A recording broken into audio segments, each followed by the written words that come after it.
Welcome to the Common Man Football Show. My name is James Cobern, and today's episode we're doing another listener request from Sam Phillips. It says Corey Coleman ? Yeah, why not? Corey Coleman, of course, Cleveland Browns wide receiver selection for them. Someone that has gotten a bit of a bad rap based on the school that he plays at. I'm not going to get too much into film study, but there is a lot of people who don't understand the scheme at Baylor. Basically saying, oh, the wide receiver is taking routes off, or he's not blocking when he should be blocking. They coach the wide receivers there to not block at times. They have certain formations where they just ask them to stand around and pretty much do nothing, just basically take a break. And it's mainly because it's an up-tempo offense, and in an up-tempo offense, they want wide receivers to take a break so that they don't have to take a break on the sideline. But enough about that. I just think it's very ignorant for people to... Some of the negatives of Corey Coleman on film were getting a little ridiculous in terms of ignorance of the scheme and everything else like that. It's not to say that he isn't a raw wide receiver, because he definitely is, in terms of route combinations and just all routes in general. But he does show a lot of pizzazz. He does show a lot of production, a lot of athleticism traits.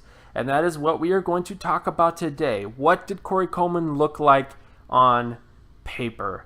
Especially with the Browns regime that has been so pro-analytics. At least that's what they want to, Analytics are coming.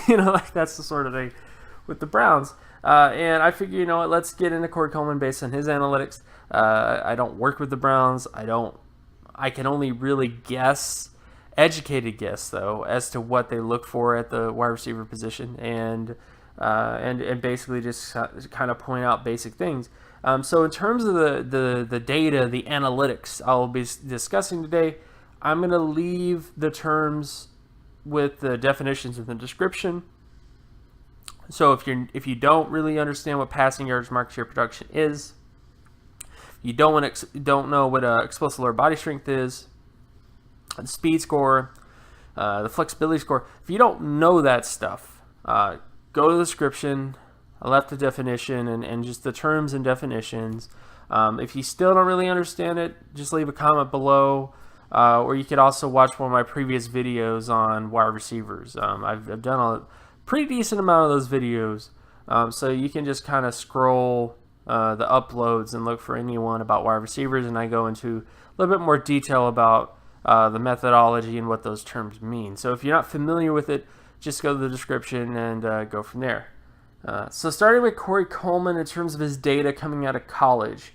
When it comes to his production, his passing yardage, market share, production, since the 1969 NFL draft class, he had an 86.06 score. Based on my data back to that time period, the majority, about 95% of five-time All-Pro wide receivers since 1969 had at least an 85 or higher in terms of their passing yardage, market share, production score. And that is the highest threshold, tier, whatever you want to call it. And Corey Coleman pretty much hits at least that area of production, which is a very, very good thing. It doesn't necessarily mean that he's going to be a multiple All-Pro, multiple Pro Bowl player, because there are a bunch of starters that are in that threshold area. It's just that this is the area where if you're going to say a prospect is a rare prospect, or he's a generational prospect, or he's something that, this basically puts sort of a tangible thing to that. When I say a wide receiver is a generational prospect, I'm basing it on something that has some substance, especially considering the results, since 1969. 95% of five-time All-Pro wide receivers hit this range of production. The names in that area are people like Jerry Rice and Chris Carter and Randy Moss, and all those guys are in that area of production. So any sort of crazy wide receiver you can think of, for the most part, is in that area. So, but it doesn't necessarily mean that Corey Coleman is going to be amazing. It's just to say that Corey Coleman, based on past players, is a very good shot of ending up with those guys, and at the very least is a very good shot of also being a long-term starter, since pretty much, you don't want to hit just the bare minimum threshold when it comes to long-term starters at 58. You want to get a little bit more than that. I mean, again, that's like the bottom end threshold for that sort of thing. So he's at least above that area. So I would say with Coleman, based on his production, he hit pretty much every tier that you're looking for, which is a good thing. When it comes to his athleticism data, I don't have any flexibility testing, so I just kind of left that blank for the most part. But based on his explosiveness and speed, he had a 90.59 explosive lower body strength score and an 86 speed score. Based on my data going back to the 1999 NFL draft class, because that is as far as I've been able to go when it comes to athleticism data. You only really need to have one above average athleticism score in order to become a multiple All-Pro type. That's pretty much all you really need. And when it comes to Corey Coleman's case, he has two above average or 54 or higher athleticism traits, in particular his explosiveness, which is his best trait in terms of athleticism, and his speed score, which also is very good in terms of athleticism. So there is really no negatives to his athleticism data other than the flexibility testing that's missing. However, it's really just about having an above average trait. There are wide receivers who don't have very good flexibility but are explosive and fast who end up being good wide receivers. There are wide receivers that are just 90% all across the board types, Superman types, who are like Julio Jones and Calvin Johnson and people like that who are just amazing at every one thing. And then there's also guys that are just fast. So in Corey Coleman's case, the two big standouts is explosiveness and speed, and those athleticism traits put him within the possibility of becoming a multiple All-Pro to multiple Pro Bowl type. Which brings us to how his rookie season went. Now, keep in mind, he was injured during his rookie season, so this does cloud things a bit. But based on his rookie season, he had a 57.63. This is his passing yardage, market share, production at the NFL level. And this is compared to every single wide receiver performance since the 1995 NFL season. Specifically, every single wide receiver performance in that time span. This is basically how he graded out, and he had an above average score, which is a good thing. And I'm actually going to expand this data past 1995, so that I just have more data, and also, I don't know, I just like knowing things about players. But if you actually look at Corey Coleman based on his age and based on his production.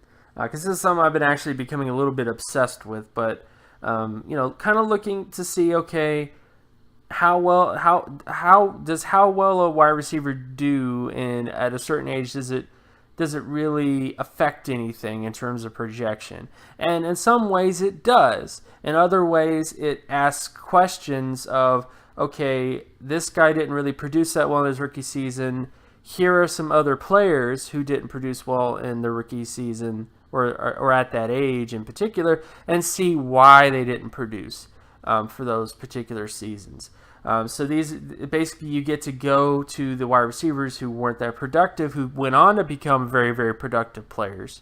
And then you're able to kind of investigate and see, okay, this guy wasn't productive because he was injured. This guy wasn't productive because he was just really young, et cetera, et cetera. And when it comes to Corey Coleman's case, since the 1995 season, he's not in the best area of players. As you can see, it's a wash of yellow everywhere. But there are some really good guys in here. You have Hines Ward, who is on the lower end of things with a 51.68 score. You also have Brandon Marshall, who also had a 54.94 score in 2006. Nate Burleson had a 56.72. Alshon Jeffrey, of course, had a 57.46, and he was kind of banged up a bit in his rookie season as well. And then, of course, Justin Gage, who people are like, who? But he was a long-term starter type. And also, I think people might also be familiar with Chris Henry as well, who unfortunately, passed away before his career really, took off. So for the most part, Corey Coleman did not have the best rookie season to ever. At least he didn't have a rookie season that was so good that you could hold up other rookie seasons to it and gawk at it, kind of like Odell Beckham Jr., people like that. However, he still has a shot. He still has a chance. All the wide receivers I pointed out, I haven't looked into every single individual wide receiver case to see why they were as productive as Corey Coleman in that season. Alshon Jeffrey's the only guy that I'm pretty sure had injury sort of stuff happening in that year that kind of held him back a bit. I'm not quite sure on Brandon Marshall. I'm not even quite sure on Hines Ward. But this is just to give you some names to kind of investigate and look into, because these are guys who, from 1995 to now, these are the guys at age 22, which Corey Coleman was age 22, and this is how they produced. So I think this is sort of, and as I expand this as well, it's going to open up some more possibilities of things to look at. Because the biggest thing is to figure out why. Corey Coleman did not have the most productive season as a rookie. Why? We can say injury, but has there been any other wide receivers who didn't have the most productive rookie season and it was injury related, and then see what they did past that point, So, that's the biggest part of analytics. In many ways, it's asking a question and trying to answer that question. And I think this is sort of a good sort of thing to look at to kind of get to that question. So, again, in conclusion with Corey Coleman, because I think we've gone over pretty much all the sort of ins and outs in terms of his data profile. He hit all the production thresholds you're looking for in terms of a multiple All-Pro type player, 5-time All-Pro type.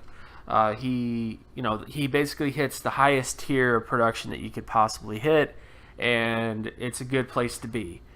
He also has above average athleticism traits, has 90+ percentile explosiveness, has above average speed, didn't do flexibility testing, but it's not something I worry about too much because all I'm really looking for is an above average trait.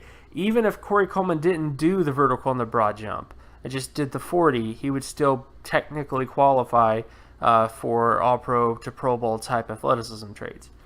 And then, of course, you get to his rookie season, which wasn't the best, but as I showed you before, there was a lot of players who were at that age who went on to be tremendously productive players when it comes to their overall stuff.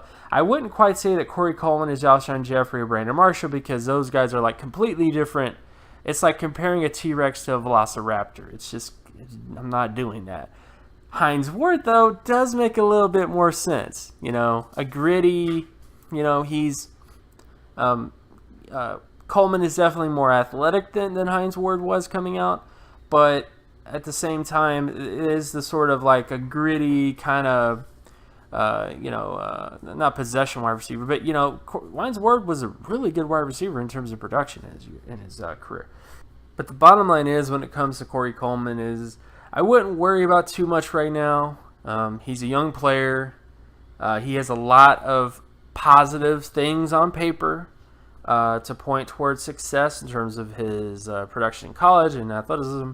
And even though he was injured in his rookie season, I think if he stays healthy and if he keeps doing what he needs to do, I think good things will happen in the future for Corey Coleman. So I would just say be patient and let's see what happens, So, which is what most people like anyways. Why can't you just be patient, analytics guy? Well, I'll be patient when the data says I should be patient, is how I kind of, approach data at times. So again, my name is James Cobern. You can find my work at draftcoburn.wordpress.com. You can also follow me on Twitter at Geometrics. And if you like this content and you want more content like this, be sure to leave a like and subscribe. Share this video as well with anybody that you know. And I will talk to you guys in the next video. And again, if you have any questions about any sort of data profiles on NFL players, past or present, shoot me up. And I'll try to accommodate. If I can't do it, I'll let you know. I haven't got any requests that I couldn't do, but it is something where if it's a player from like 1963 or something like that, then yeah, I probably won't be able to do that. But if it's like players in the last 20 years, yeah, I can pretty much do that. So just leave a comment below if you have any questions about that kind of stuff, and I'll talk to you guys in the next video. Peace.